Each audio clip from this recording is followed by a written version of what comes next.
Hari ini seminar khusus, ya, seminar khusus menjelang kontestasi pemilihan presiden dan pemilihan legislatif baik DPR, tingkat nasional, tingkat provinsi, tingkat kabupaten kota, dan juga calon senator atau Dewan Perwakilan Daerah, ya, DPD, yang mewakili provinsi masing-masing. Ya, karena itu kita akan memikirkan bersama-sama satu tema yang sangat aktual dan faktual: gereja dan realitas politik. Gereja dan realitas politik. Kita akan mendasarkannya dari satu bagian firman Tuhan dari Roma pasal 13 ayat 1 sampai ayat 7. Di bawah perikop kepatuhan kepada pemerintah. Saya akan membacakan bagi kita semua, Bapak Ibu bisa mengikuti di Alkitab atau di gadget masing-masing atau melihat yang sudah tertera di layar. Demikian sabda firman Tuhan. Di bawah perikop kepatuhan kepada pemerintah. Tiap-tiap orang harus takluk kepada pemerintah yang di atasnya, sebab tidak ada pemerintah yang tidak berasal dari Allah, dan pemerintah-pemerintah yang ada ditetapkan oleh Allah. Sebab itu siapa yang melawan pemerintah, ia melawan ketetapan Allah, dan siapa yang melakukannya akan mendatangkan hukuman atas dirinya. Sebab jika seseorang berbuat baik, ia tidak usah takut kepada pemerintah, hanya jika ia berbuat jahat. Maukah engkau hidup tanpa takut terhadap pemerintah? Perbuatlah apa yang baik, dan engkau akan beroleh pujian darinya. Karena pemerintah adalah hamba Allah untuk kebaikanmu.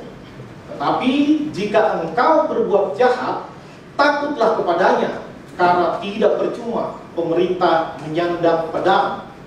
Pemerintah adalah hamba Allah untuk membalaskan murka Allah atas mereka yang berbuat jahat. Sebab itu perlu kita menaklukkan diri, bukan saja oleh karena murka Allah, tetapi juga oleh karena suara hati kita. Itu juga sebabnya maka kamu membayar pajak, karena mereka yang mengurus hal itu adalah pelayan Allah. Ayat 7, bayarlah kepada semua orang apa yang wajib kamu bayar.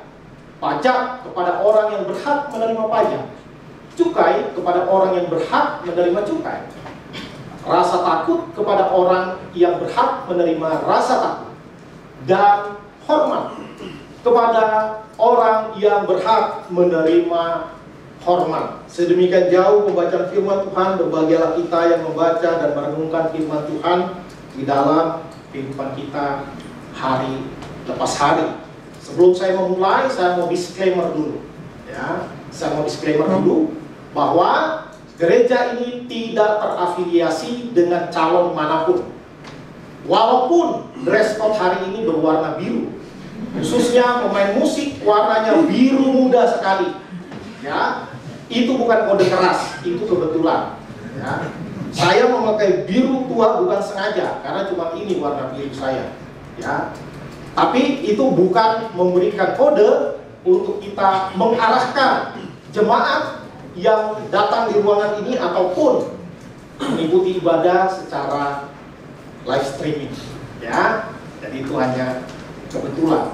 Gereja harus bersikap netral, ya, harus bersikap netral. Namun tugas gereja adalah memberikan edukasi, pendidikan, termasuk di dalamnya bidang politik. Ya, bukan hanya politik saja, tetapi politik juga menjadi salah satu yang perlu diajarkan kepada warga gereja, kepada umat Tuhan, ya. Gereja dan realitas politik, ya, ada dua sikap ekstrim terhadap politik, ya, oleh gereja maupun warga gereja.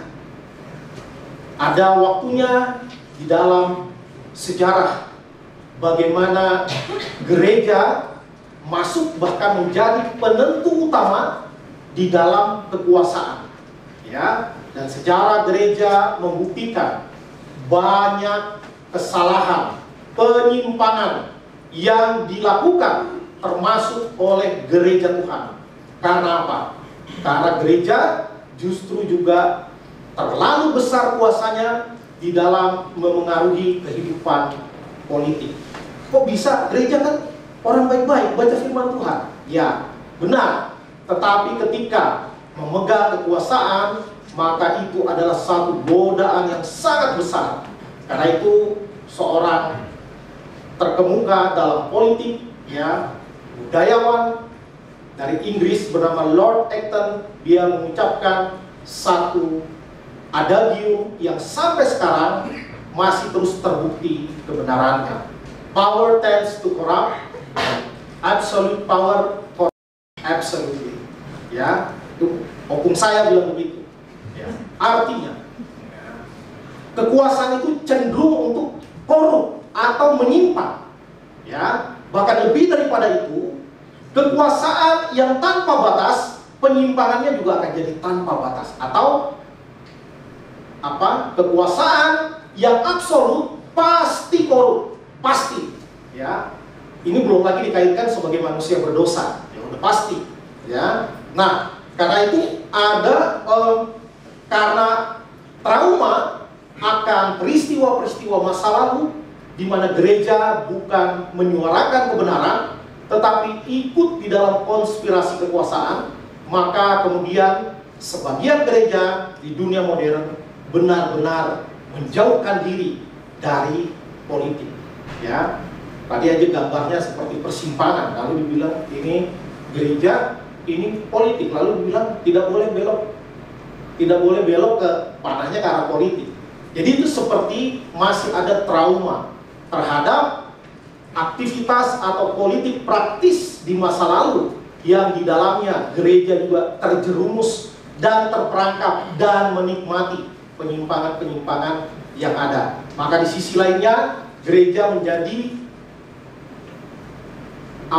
anti politik, ya, atau alergi terhadap politik. Maka kalau di gereja ada khotbah tentang politik, akan langsung terbelah dua sikap umat. Kok udah mulai ikut-ikutan politik nih? Ya, kenapa sih dibahas? Emang nggak ada firman Tuhan yang lain? Ya, emang nggak ada pembahasan yang lain? Ada. Kita tahun ini hanya sekali ini saja membahas politik di dalam rangka edukasi politik. Ya, kata politik sendiri berasal dari bahasa Yunani, ya, dari kata polis, artinya kota, ya, lalu berkembang menjadi negara, ya. Lalu juga ada istilah yang berkaitan dengan policy, ya. Lalu manusia adalah insan politik. Ya, saya kebetulan dulu waktu SMA ada pelajaran tata negara, ya, pelajaran tata negara. Saya termasuk yang gandrung dengan pelajaran tersebut. Saya masih ingat, guru saya berkata zoon politikon, ya, yang disebutkan oleh Aristoteles. Ya, lebih aman bilangnya Aristotle supaya nggak salah paham. Nanti ada yang bilang Aristoteles, ada yang bilang Aristoteles. Waduh, kalau telas lebih kasihan lagi, habis, ya. Aristotle, dia menyebutkan zoon politikon. Manusia adalah insan politik, atau maksudnya adalah manusia adalah makhluk sosial, ya, di mana di dalamnya manusia tidak bisa seorang diri, tetapi akan berusaha membangun hubungan, membangun relasi dengan orang-orang lain. Ya, maka gereja tidak mungkin melarikan diri dari realitas politik, ya, karena gereja ada di dalam suatu negara, dan di negara itu kebijakan-kebijakannya adalah juga merupakan proses politik, termasuk kebijakan-kebijakan mengenai umat beragama, mengenai toleransi antar umat beragama, mengenai izin pembangunan tempat ibadah dan lain sebagainya, termasuk bantuan operasional tempat ibadah. Itu adalah bagian dari keputusan politik yang di dalamnya gereja mau tidak mau, suka tidak suka, ada di dalamnya. Maka gereja seharusnya tidak perlu anti, tetapi juga tidak boleh genit politik, ya, tidak boleh genit politik. Apalagi menjadi bagian dari tim sukses ya, maka itu adalah tanda ketidaksuksesan. Ya, karena itu sedang mendowngrade, merendahkan sikap atau posisi gereja yang seharusnya terhadap politik. Ya, kemudian keterkaitan gereja dan politik. Ya, saya mengambil satu istilah yang disebutkan oleh teolog Kristen yang sangat dihormati di Indonesia, Pendeta Eka Dharma Putra. Ini istilah beliau. Keterkaitan antara almarhum, antara gereja dan politik, ya, dia menyebutkan dengan istilah distinguishable but inseparable. Ya, ini seperti penjelasan Allah Tritunggal juga. Ya, bisa dibedakan. Gereja dan politik itu beda, ya, tetapi tidak bisa dipisahkan. Ya, tidak bisa dipisahkan. Sebagaimana kita mengerti konsep Tritunggal juga seperti ini penjelasannya. Ya, kita bisa membedakan mana yang Bapa, mana Yesus, mana Roh Kudus. Bisa dibedakan, tetapi tidak bisa dipisahkan. Ya, coba saya mau bertanya, adakah di sini yang berusia di atas 17 tahun yang tidak punya KTP? Ini pertanyaan retoris ya. Ya nggak ada, ya, pasti punya. Ya kalau SIM ada yang punya, ada yang enggak. Kalau KTP pasti semua punya, kecuali yang sengaja nggak mau punya. Ya, itu bagian dari warga gereja sebagai insan politik. Apalagi di Indonesia ada kolom agamanya. Kalau di luar negeri nggak ada. Ya, di luar negeri nggak ada. Hanya Indonesia sangat gandrung dengan agama. Ya, bahkan tidak boleh tidak beragama. Kalau tidak beragama, pura-pura beragama. Ya, jadi seperti itu, tidak bisa dipisahkan. Maka mau tidak mau gereja tidak boleh abai, ya, tidak boleh tidak peduli terhadap peristiwa-peristiwa politik, manuver-manuver politik yang terjadi. Ya, sekali lagi tidak boleh kegenitan, tetapi juga tidak boleh mengabaikan. Maka gereja harus tahu akan posisinya, ya, akan posisinya di mana. Ya, saya tidak pakai istilah terhadap. Kalau terhadap itu seperti berhadap-hadapan. Ya, saya pakai istilah tentang posisi gereja, tentang politik. Ya, ada yang terhisap di dalamnya, ada yang mengambil posisi secara diametral bertentangan. Ya, karena menganggap politik itu jahat, maka apapun yang politik lawan, ya, pasti jahat. Ya, tidak demikian. Sebenarnya politik itu adalah cara-cara menata kelola, mengadministrasi sebuah negara, dan itu terjadi dimanapun. Ya, termasuk di dalam gereja. Di dalam menata kelola gereja dibuat anggaran dasar, anggaran rumah tangga, dan lain sebagainya. Itu adalah bagian di dalam bagaimana menata kelola, di dalam melayani orang-orang yang ada di dalam suatu daerah atau organisasi, termasuk juga di dalam politik. Maka menjadi keliru kalau gereja selalu berseberangan atau diametral terhadap politik. Tetapi juga sebaliknya, jangan juga atas nama ayat yang dibaca tadi, ya, bahwa orang harus patuh terhadap pemerintah karena pemerintah adalah hamba Allah, ya, maka gereja harus patuh apapun yang menjadi keputusan pemerintah. Itu juga salah, ya, karena ada prinsip-prinsip kebenaran yang kita pegang. Tentu kita harus terukur, tidak boleh asal ngomong saja, ya, tetapi gereja boleh berbeda sikap dengan keputusan-keputusan pemerintah, ya, karena posisi gereja setidaknya yang pertama adalah menjadi mitra strategis. Mitra strategis bukan untuk mencari keuntungan, bukan untuk mencari kekuasaan bagi organisasi gereja, tetapi di dalam mitra strategis ini juga sekaligus sebagai mitra kritis. Kalau ada yang bagus, didukung, dipuji. Kalau ada yang salah, gereja harus berani menyatakan kebenaran, ya, karena itulah fungsi gereja, itulah yang seharusnya dilakukan oleh gereja di dalam sebuah keadaan politik, ya, khususnya di bangsa kita, ya. Lalu gereja di dalam sebagai mitra strategis, gereja juga perlu dan memang sepantasnya memberikan edukasi politik kepada jemaat Tuhan. Ya. Kenapa nggak minggu depan aja Pak Pendeta? Kan itu yang paling menjelang pemilu. Ya, karena minggu depan kita perjamuan kudus. Ya, hari ini kita seminar. Maka di hari ini menjadi waktu yang paling tepat bagi kita sebagai umat Tuhan, sebagai warga gereja untuk berdiskusi, mendapatkan prinsip-prinsip kebenaran Alkitabiah tentang politik, proses politik, dan penyelenggaraan politik di negeri kita. Ya, jadi sekali lagi jangan terjebak dalam dua sisi. Yang pertama selalu menentang pemerintah atau selalu membeo, selalu mengamini apapun yang dilakukan oleh pemerintah atas nama umat harus taat kepada pemerintah karena pemerintah adalah wakil Allah.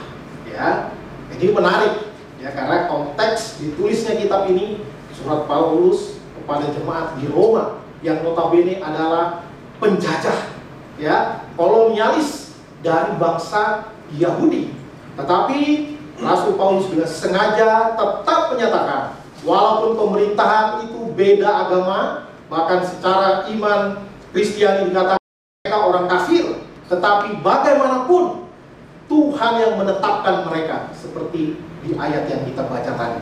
Tanpa ketetapan atau izin dari Tuhan, maka tidak ada pemerintah yang tidak jadi, ya. Karena izin dari Tuhan, maka pemerintah bisa mendapatkan kekuasaan, ya.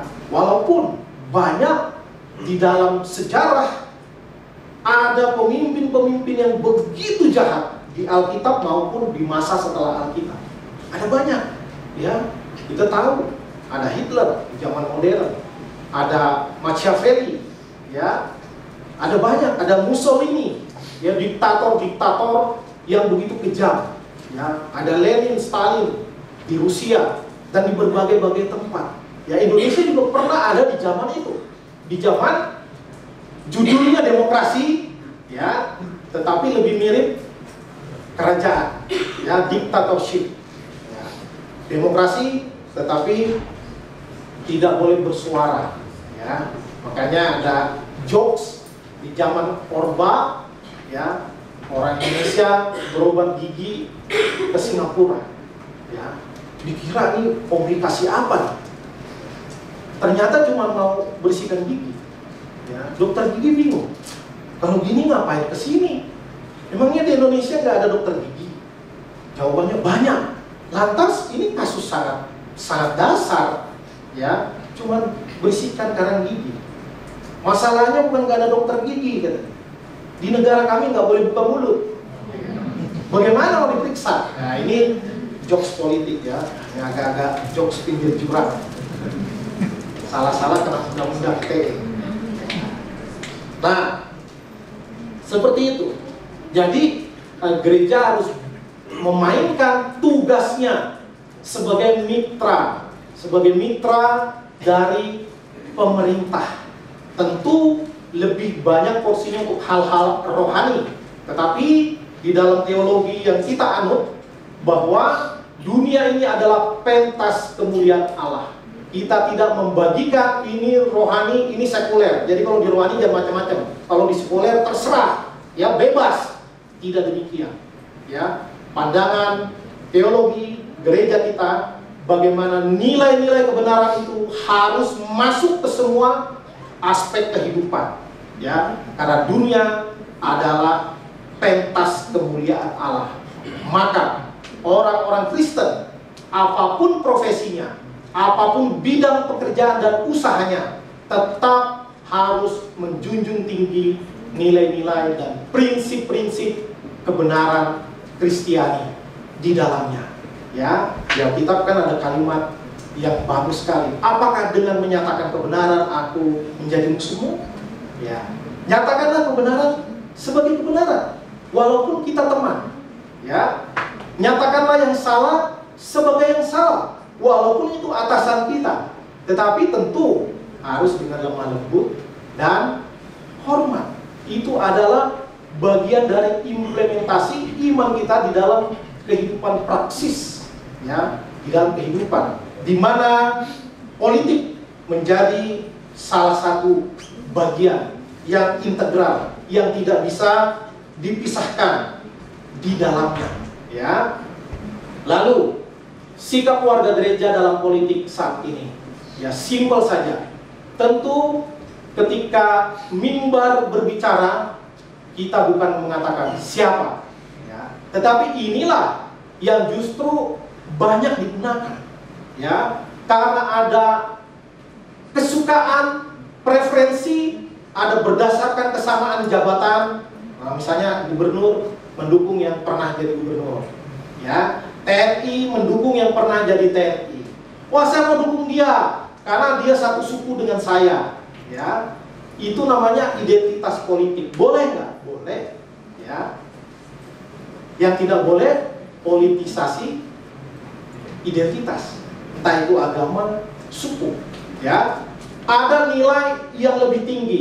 Inilah prinsip-prinsip, ya, kebenaran yang perlu untuk kita lakukan di dalam menganalisa sebelum kita mengambil keputusan. Kebanyakan orang yang terjadi adalah favoritisme, ya, mirip dengan pelayanan di Korintus, ya, terhadap hamba Tuhan. Favoritisme di dalam politik juga favoritisme, seolah-olah yang kita suka itu benar semua yang dilakukan, sehingga apapun yang dilakukan kita bela mati-matian. Bahkan hitam bisa kita bilang putih, karena apa? Karena kita suka orangnya, ya. Tapi kalau yang tidak suka, yang kita tidak suka, dia baik pun kita bilang pura-pura, pencitraan, dan lain sebagainya. Padahal mungkin semuanya pencitraan, ya, bisa jadi, kita tidak tahu. Maka seharusnya sikap warga gereja bukan tentang siapa, tetapi tentang apa dan bagaimana, ya. Tools, alat yang paling baik untuk dilakukan adalah menganalisa rekam jejak dari setiap calon, entah itu calon presiden, wakil presiden, DPR pusat, DPR provinsi, DPR kabupaten kota, termasuk juga anggota DPD.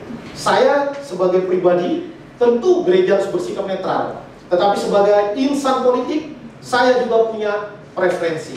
Tetapi tidak boleh preferensi kita membuat kita buta, membuat nurani kita menjadi tumpul.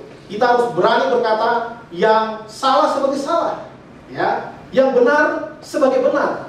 Dan dari ketiga calon yang ada, tidak ada yang sempurna. Saya jamin, ya, saya jamin tidak ada yang sempurna. Dan nah, ini prinsip umum juga di dalam teologi yang kita anut. Kita percaya kedaulatan penyelenggaraan Tuhan atas jalannya dunia ini, ya. Siapapun yang menang, kalau Tuhan berkenan, bangsa kita akan tetap baik, ya. God is in control, ya. Hanya tentu kita tidak bisa pilih semuanya. Kita pilih salah satu, ya. Kita pilih salah satu. Di dalam buku tentang politik, ya, ada berbagai preferensi yang sangat baik. Kalau saya menyarankan satu buku yang ditulis oleh guru besar filsafat berjudul Etika Politik, ditulis oleh Romo Frans Magnisuseno, baik sekali. Maka saya mau menyatakan, ya, bahwa adalah sebuah kekeliruan mengatakan bahwa di dalam politik tidak perlu etika, ya. Justru etika itu di dalam filsafat manapun, etika lebih tinggi daripada legalitas, ya. Ada istilah di dalam tulisan dari guru besar filsafat yang saya sebutkan tadi, bahwa perlu ada common ground moral, common ground morality, common ground ethics yang mendasari setiap pilihan dan proses demokrasi yang dilakukan. Mungkinkah bisa diimplementasikan secara kafah, secara sempurna? Tidak mungkin. Tidak mungkin. Selama ada di dunia ini, tetap, ya, tetap akan ada kesalahan-kesalahan di sana sini. Tetapi moral dan etik harus menjadi panglima di dalam kita bertindak, di dalam kita bersikap, di dalam kita berkata-kata, termasuk terhadap lawan, terhadap kompetitor, terhadap orang yang menjadi saingan, ya, di dalam sebuah kontestasi. Kontestasi itu biasa, ada yang menang, ada yang kalah. Tetapi moral dan etik sebagai common ground, morality dan common ground ethics harus dijunjung tinggi. Makanya ada istilah etika politik, ya. Ada hal yang tidak melanggar, tetapi tidak etik, tidak moral, tidak moralis, ya. Seperti katakanlah di satu negara belum ada undang-undang tentang pernikahan sejenis, ya. Belum ada undang-undangnya, berarti boleh, ayo kita lakukan. Gereja tidak boleh menentang karena tidak ada undang-undang yang melanggar secara legal formal. Yes, tidak ada, katakanlah di satu negara. Tetapi kita punya prinsip-prinsip, nilai-nilai Kristiani, Alkitabiah. Walaupun secara legal formal tidak ada aturannya, tetapi kita lebih memilih, walaupun tidak menentang peraturan secara hukum positif di suatu negara, tetapi seharusnya moral dan etika yang menjadi penentu. Di dalam sejarah modern, perpolitikan modern, karena belajar dari peristiwa-peristiwa di masa lalu, di mana banyak sekali pelanggaran-pelanggaran yang dilakukan. Tentu ini salah satu dampak dari dosa, dunia yang telah jatuh di dalam dosa. Di dalam Alkitab kita bisa memperhatikan bagaimana dulunya umat pilihan Tuhan itu dipimpin langsung oleh Tuhan. Tuhan akan memilih orang siapa yang menjadi pemimpin, Tuhan akan ajarkan kamu harus begini, kamu harus begitu. Itu kita mengerti sebagai teokrasi, ya, teokrasi. Lalu kemudian bangsa Israel kepingin meniru bangsa-bangsa lain. Kami mau punya raja, maka Tuhan menunjuk memilih raja untuk Israel. Masuklah ke dalam dunia monarki, ya. Dan di dalam monarki kita melihat, termasuk di dalam Alkitab, hampir semua raja dan pengganti raja adalah keturunan raja, anak raja, ya. Dan itu sangat biasa, dinasti politik itu sangat biasa pada zaman itu, ya, karena memang itu yang dilakukan oleh banyak raja dan kerajaan, termasuk di dalamnya bangsa Israel. Lalu karena begitu banyak terjadi abuse of power, terjadi penyalahgunaan kekuasaan, di mana penguasa bertindak semena-mena dan tidak ada hak asasi manusia, maka di dunia modern kita bersyukur kita hidup di zaman ketika demokrasi sudah lahir, ya. Walaupun masih banyak kekurangan di sana sini, ya. Makanya ada budayawan yang mengatakan republik rasa kerajaan, ya. Secara sistem begini ideal, tetapi ketika dilakukan tidak bisa seideal itu, ya. Karena itu biasanya budayawan yang berani bersuara, ya, melalui seni, melalui peran atau drama, tulisan, syair dan lain sebagainya. Karena itu seorang filsuf modern bernama John Locke, dia membuat satu teori yang sampai sekarang dipakai oleh banyak negara di dunia, termasuk negara kita, yaitu trias politika. Harus ada pembagian kekuasaan karena absolute power corrupts absolutely, ya. Kekuasaan tanpa batas pasti, ya, akan menyimpang tanpa batas, ya. Karena itu dibagi, ada namanya eksekutif, ada namanya legislatif, ada namanya yudikatif. Maka yang membuat peraturan-peraturan adalah legislatif, fungsi utamanya legislator, ya. Di negara kita ya dengan DPR, baik dari tingkat pusat sampai tingkat kabupaten kota, ya. Lalu ada yang namanya eksekutif. Eksekutif ini pelaksana, inilah menjadi presiden, wakil presiden, menteri, wali kota, bupati, gubernur, ya. Itu yang menjalankan tugas dan wewenangnya sesuai dengan legislasi, sesuai dengan peraturan perundang-undangan yang berlaku. Dan yang ketiga ada namanya yudikatif. Yudikatif inilah yang membuat perangkat peraturan dan memutuskan suatu perkara benar atau salah, ya. Berdasarkan pembagian ini, maka harus tahu tupoksi masing-masing, tugas pokok dan fungsi. Ketika ada satu yang menjadi pengendali daripada yang lainnya, maka possibility-nya, kemungkinannya amat besar terjadi penyimpangan. Ya, kalau misalkan eksekutif bermain mata dengan legislatif, eksekutif bermain mata dengan yudikatif, maka yang dihasilkan sangat mungkin melanggar etik karena sudah melebihi batas dan kewenangannya masing-masing.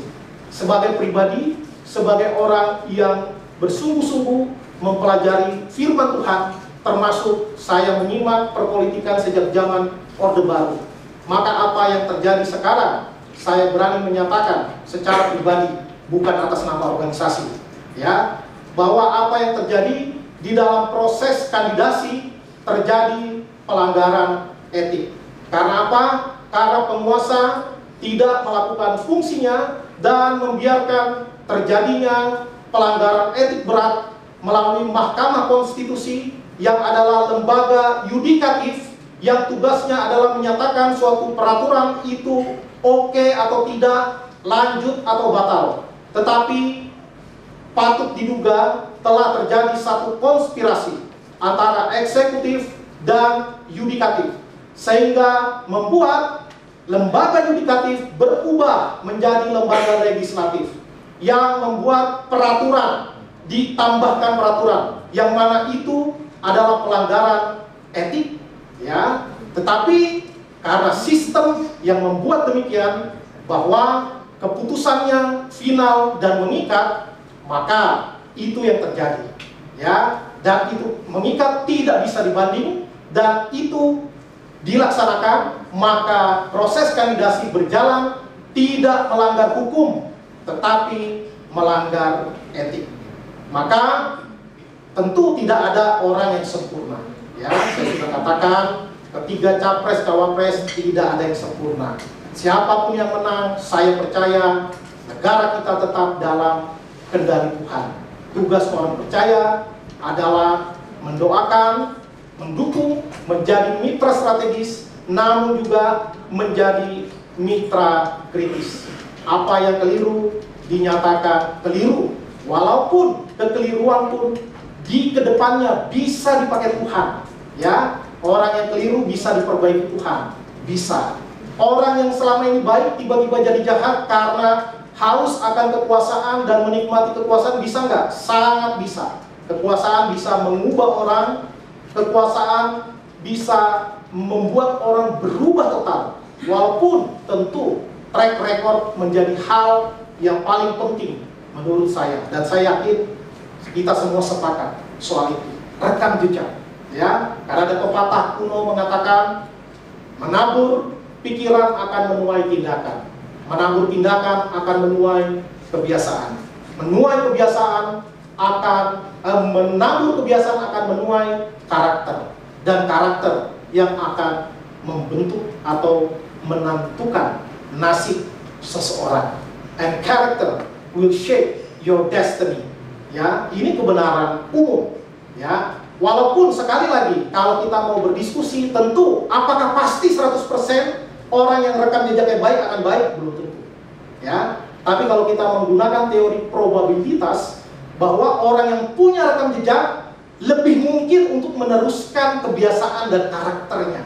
Ya, sama kalau kita kaitkan dengan di perusahaan atau di jabatan-jabatan tertentu, kita akan lebih senang memilih orang yang punya pengalaman di bidang situ dan dia baik, berprestasi, tidak cacat hukum dan lain sebagainya.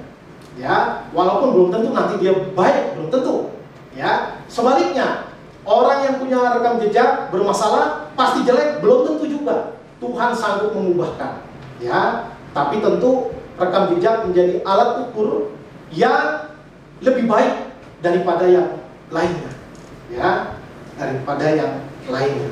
Maka kita sebagai warga gereja, mari kita sekali lagi bukan soal siapa, tetapi soal apa dan bagaimana. Mari kita tidak membabi buta mendukung satu orang sehingga gereja bisa pecah. ya. Di daerah tertentu istri saya cerita dan memang terjadi ya, gara-gara bukan yang sekarang ya, yang dulu, gara-gara beda jagoan pindah gereja, ya terjadi. Maka ketika kita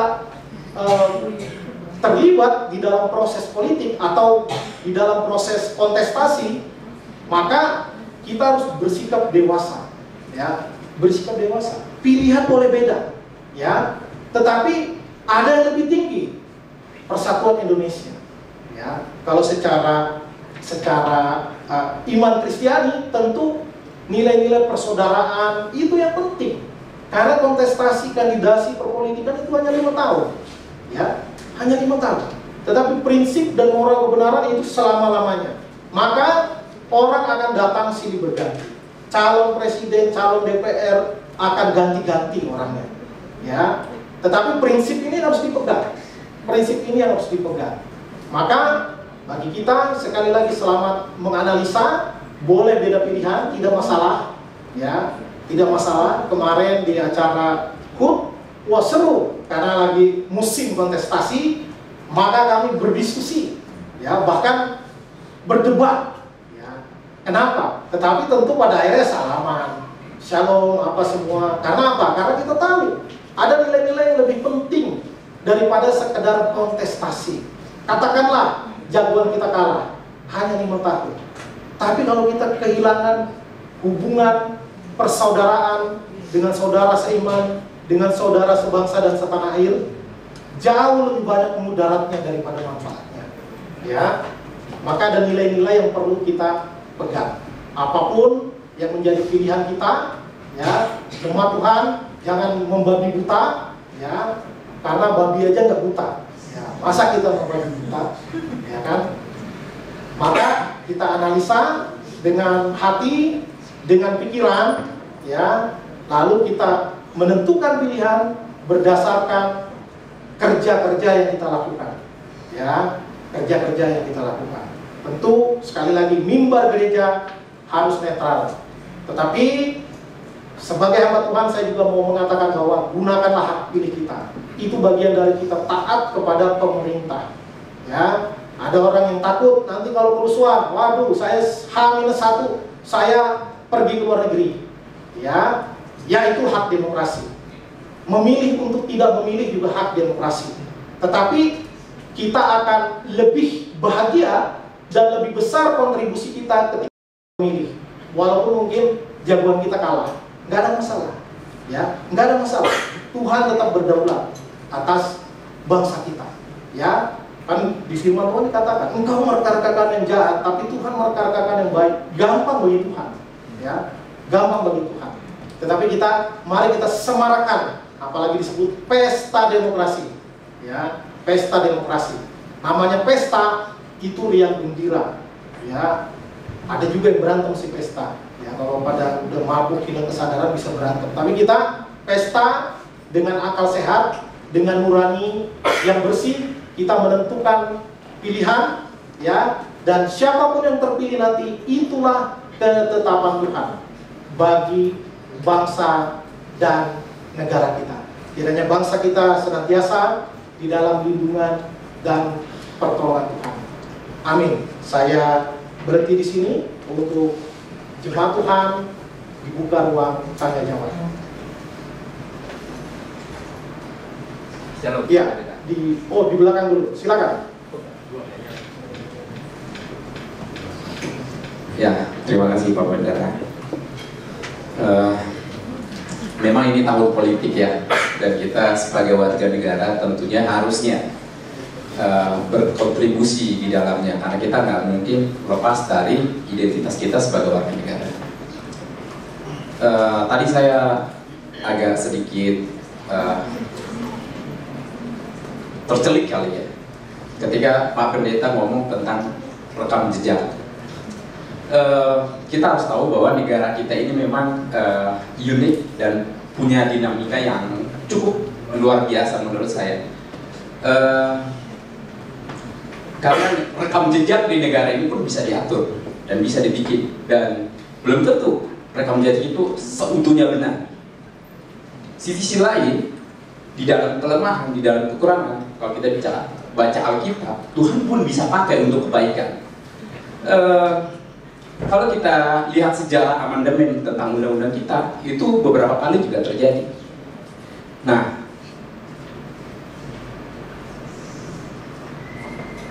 lalu bagaimana menurut Pak Pendeta supaya kita sebagai warga negara atau khususnya sebagai orang percaya di dalam Tuhan bisa menentukan pilihan yang tepat, gitu ya, dengan baik dan benar. Bukan hanya saja melihat dari rekam jejak, tapi apakah ada cara lain, gitu ya, yang membuka wawasan setiap kita sehingga kita bisa menggunakan hak pilih kita untuk menentukan masa depan bangsa kita. Terima kasih. Pertanyaan yang baik sekali dan sangat aplikatif. Tadi sebenarnya apa yang dipertanyakan oleh Pak Oscar sudah saya jelaskan, bahwa orang yang punya rekam jejak baik belum tentu nanti baik. Saya katakan kekuasaan bisa mengubah orang, ya. Sebaliknya, yang punya rekam tidak baik, rekam jejak tidak baik, belum tentu dia selamanya tidak baik, ya kan? Di Alkitab ada contoh orang-orang yang baik dan muda seperti Timotius. Lalu ada contoh-contoh seperti Paulus yang dulunya jahat dalam perspektif iman Kristen, ya. Tetapi kemudian dia luar biasa dipakai Tuhan. Maka tadi di penutup pemaparan saya katakan bahwa siapapun pemilihnya, itulah yang menjadi ketetapan Tuhan. Siapapun yang terpilih nanti. Di dalam sejarah terbukti banyak diktator yang begitu jahat, ya, termasuk bangsa Israel, bangsa pilihan Tuhan, berhidup dalam penjajahan demi penjajahan selama ribuan tahun, ya, dibuang ke Babel, dibawa penjajahan dari Babilonia, kemudian dalam penjajahan Persia, dalam penjajahan Yunani, Greka, kemudian Romawi, lalu punah bangsa Israel secara entitas kebangsaan, namun kemudian berapa puluh tahun yang lalu 1948 kembali menjadi satu bangsa. Nah, jadi ada banyak potret sejarah memang yang pemimpin-pemimpinnya jahat, ya, tapi pemeliharaan Tuhan tetap ada. Ya, maka tadi saya katakan kenapa rekam jejak jadi analisa yang utama, karena itu sangat, itu yang saya sebut common ground morality and common ground ethics, ya. Kalau orang mau melamar, tadi saya sudah berikan ilustrasi. Katakanlah Bapak pemilik usaha, lalu Bapak mencari seorang manajer pemasaran. Lalu ada dua kandidat yang melayangkan lamaran ke perusahaan yang Bapak pimpin. Yang satu pernah, katakanlah, terbukti atau pernah menjadi narapidana di dalam korupsi, misalnya. Yang satu, dia rekam jejaknya bersih. Apakah Bapak akan memilih, saya pilih yang pernah korupsi, karena Tuhan bisa mengubah orang? Bisa nggak? Bisa. Tuhan bisa mengubah orang. Tetapi rekam jejak itu yang paling mudah, yang paling tingkat kemungkinannya lebih tinggi, ya, tingkat kemungkinannya lebih tinggi. Atau GRI, gereja kita memilih pendeta, kita cari hamba Tuhan, ya. Yang satu bekas koruptor, yang satu bekas pembunuh, yang satu dari kecil dia anak sekolah minggu sampai besar sampai sekolah teologi dan tidak ada kasus, ya. Yang mana yang Bapak pilih sebagai penentu keputusan kebijakan di gereja? Apakah pembunuh pasti jahat selama-lamanya? Belum tentu, ya. Bisa jadi yang baik dari kecil karena belum tahu aja caranya jahat, ya kan? Begitu tahu, jahatnya luar biasa. Bisa nggak? Bisa, ya. Tapi sekali lagi, rekam jejak akan lebih menjadi patokan orang, ya, akan menjadi patokan orang, walaupun tidak menjamin, ya. Itu jawaban saya. Terima kasih. Tadi ada pertanyaan dari depan, silakan. Terima kasih, Pak. Pakai mikrofon. Iya. Ada dua hal yang saya ingin ungkapkan. Yang kedua itu berpadanan dengan pertanyaan Pak Oscar tadi. Yang pertama dulu saya mulai, sebelumnya saya mohon maaf kalau mungkin ini menjadi pembantahan saya terhadap apa yang disampaikan pendeta tadi. Begini, soal pendapat pribadi Bapak di mimbar menyatakan bahwa ada suatu konspirasi politik untuk mengangkat salah satu paslon yang tidak layak kebijaksanaan yang ditentukan MA salah. Bagi saya itu tidak boleh disampaikan ketika Bapak menyampaikan seminar topik mengenai politik yang sedang kita bincangkan saat ini. Karena mimbar dipergunakan di gereja adalah untuk menyampaikan firman Tuhan. Kenapa? Ini pendapat pribadi saya berdasarkan prinsip firman Tuhan. Dengan mengatakan secara pribadi pendapat Bapak di mimbar, itu sedikit banyak mempengaruhi setiap pendengar, baik itu positif maupun negatif. Jadi mohon maaf, bagi saya itu tidak pantas, tidak boleh. Itu Pak. Yang kedua, yang berhubungan dengan apa yang disampaikan oleh pertanyaan Pak Oscar, saya menanggapinya begini.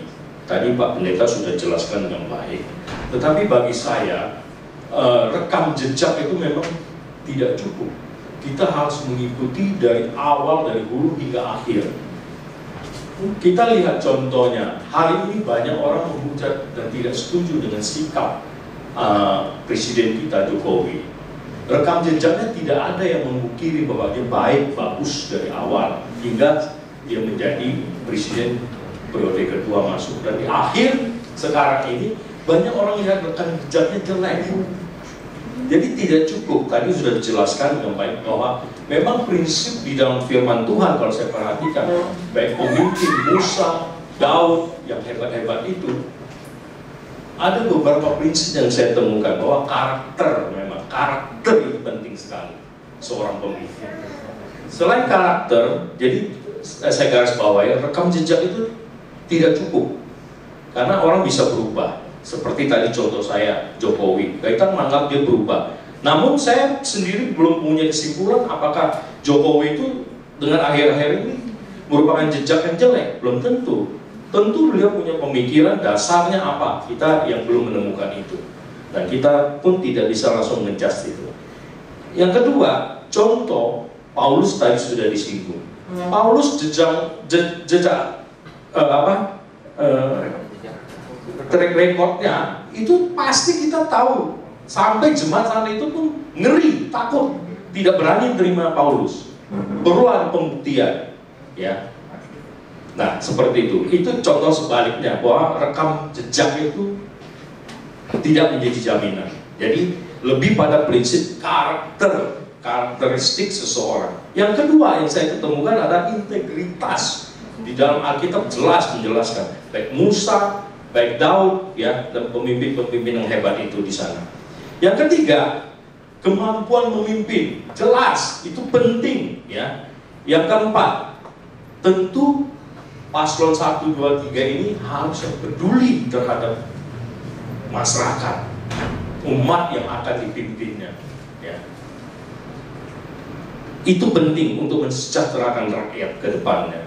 Dan jangan lupa sebagai orang percaya, kita melihat bahwa 3 paslon itu tidak ada satupun sama imannya sama kita. Oleh sebab itu, apa yang di firman Tuhan sampaikan, doakanlah kota tempat kita tinggal. Ini dulu saya kalau doa pemerintah itu, terus Bapak Ibu, saya nggak begitu respect, saya nggak begitu peduli. Tapi belakangan 1-2 tahun ini, setelah saya belajar, firman Tuhan jelas katakan, kota tempat tinggal itu harus didoakan. Kita nggak tahu siapa yang memimpin, ya. Tuhan punya kedaulatan itu. Mari kita berdoa, mohon belas kasihan Tuhan. Mohon belas kasihan Tuhan supaya kita dipimpin untuk memilih, Roh Kudus memimpin kita, memilih paslon 1, 2, dan 3 yang mana pilihan yang paling tepat. Dan tentu ini tidak bisa instan. Tuhan menuntut kita bergaul dekat dengan Tuhan. Maka kita semakin mengenal Tuhan, kita bisa dipimpin oleh Tuhan. Sekian, terima kasih. Ya, terima kasih. Pendapat termasuk ketidaksetujuan dari Pak Heri atas pernyataan saya. Saya akan klarifikasi lagi, pendapat pribadi tidak boleh dinyatakan di mimbar. Jadi begini jawaban saya, bahwa pendapat pribadi itu tergantung. Kecuali saya katakan, jangan coblos ini, jangan coblos itu, coblos hanya yang ini. Itu baru keliru. Tetapi saya katakan tadi prinsip-prinsip, nyatakan yang benar sebagai benar, yang salah tetap salah. Tadi saya juga sudah jelaskan dan Pak Heri juga setuju bahwa belum tentu yang rekam jejaknya baik menjamin akan baik ke depannya. Tadi saya ngomong ulang-ulang sama dengan Pak Oscar. Kenapa saya katakan pribadi? Karena saya tidak boleh, justru saya menjaga etika. Misalnya, karena saya pemimpin di gereja ini, saya putuskan kita pilih calon yang itu. Itu tidak boleh. Nah, tapi saya menyatakan pendapat pribadi, kenapa? Karena tadi saya katakan, siapapun terserah, tapi analisa, jangan memilih dengan membabi buta. Ya, nah, Tuhan bisa ubahkan orang. Siapapun yang terpilih, tetap Tuhan yang pegang kendali. Bagi saya itu, walaupun bagi kita mungkin itu terburuk yang jadi, tapi kalau itu jadi, itu tetap ketetapan Tuhan. Kenapa saya mengatakan pribadi? Karena ini analisa pribadi. Dan bagi saya sah, asal saya tidak mengajak kepada orang tertentu. Ya, sama misalnya, ini bahasa aslinya begini-begini. Ada penafsir mengatakan gini. Saya memilih yang ini. Ya, tafsiran yang ini. Nah, itu tafsiran pribadi. Bisa salah nggak? Bisa. Ya, tetapi kita boleh memilih. Ya, tapi jangan ikut kampanye. Kalau kita ikut kampanye, itu melanggar etik.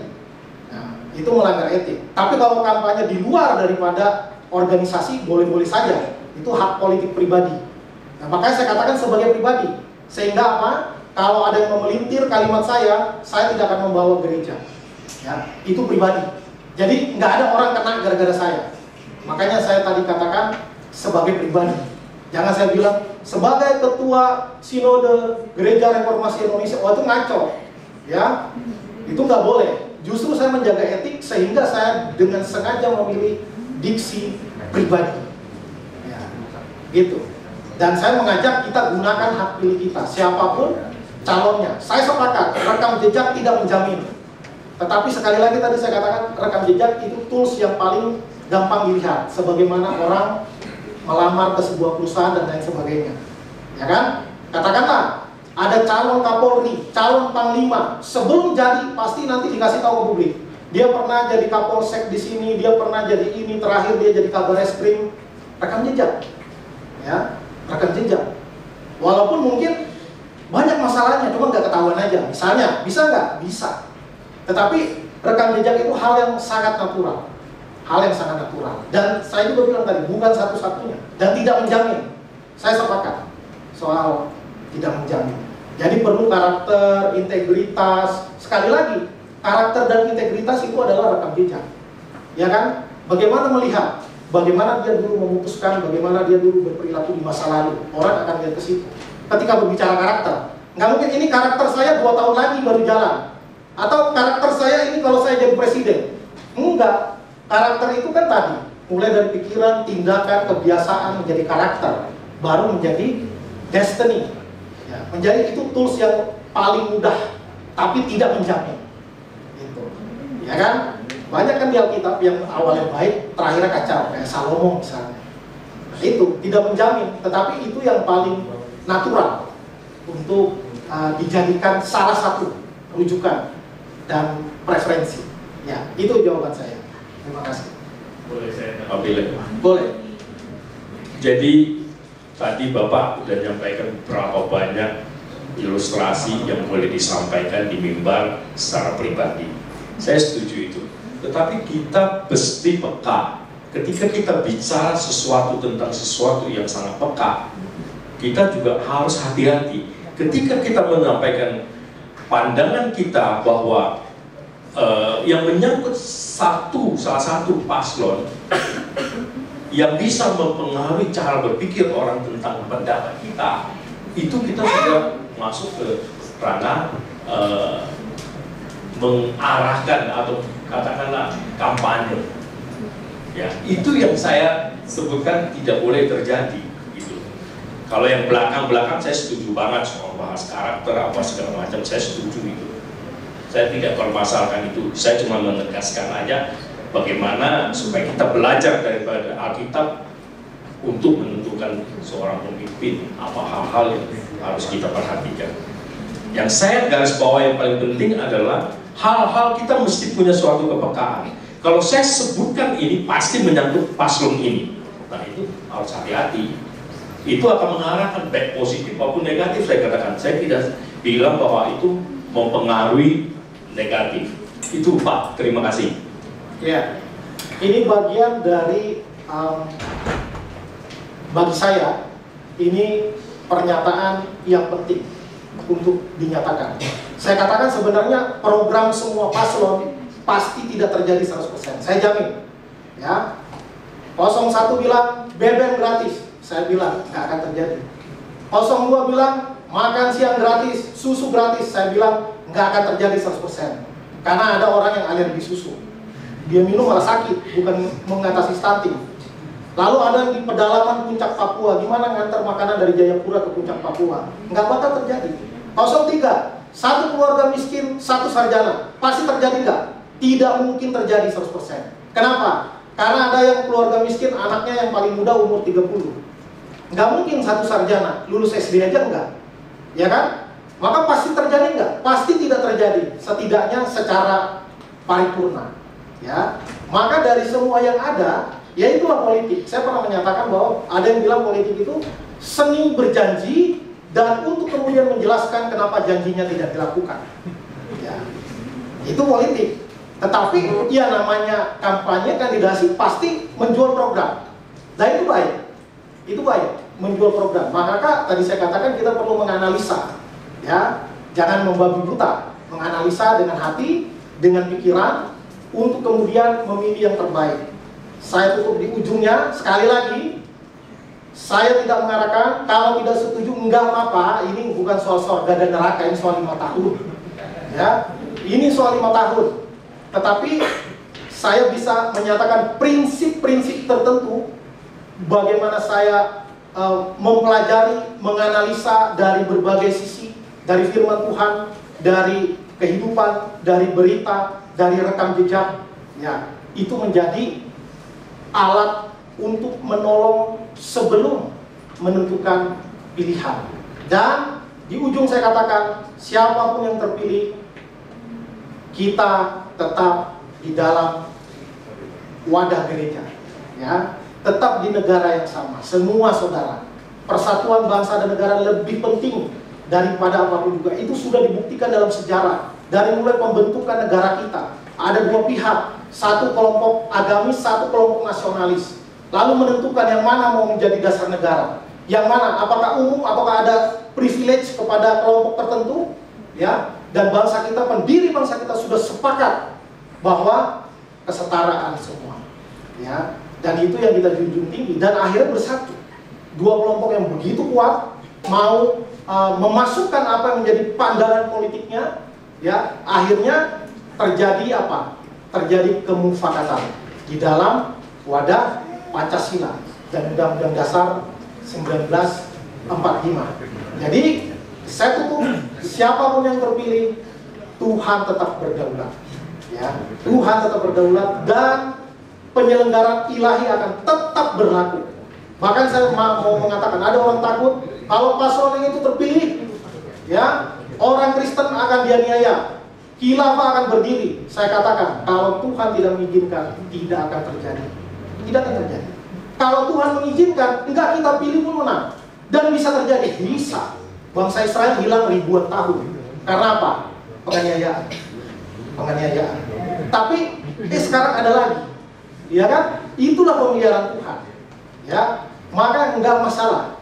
Ya, termasuk yang memilih untuk tidak memilih juga itu hak. Tetapi tentu bagi saya lebih baik kita ikut. Ya, ikut. Karena kita bagian dari penentu masa depan. Walaupun mungkin yang kita pilih kalah, nggak ada masalah. Ya, tapi kita punya kontribusi. Kita ikut pestanya, ya, mulai dari persiapan, pemilihan sampai pasca. Setelah itu, dan pada akhirnya nanti semua tangan.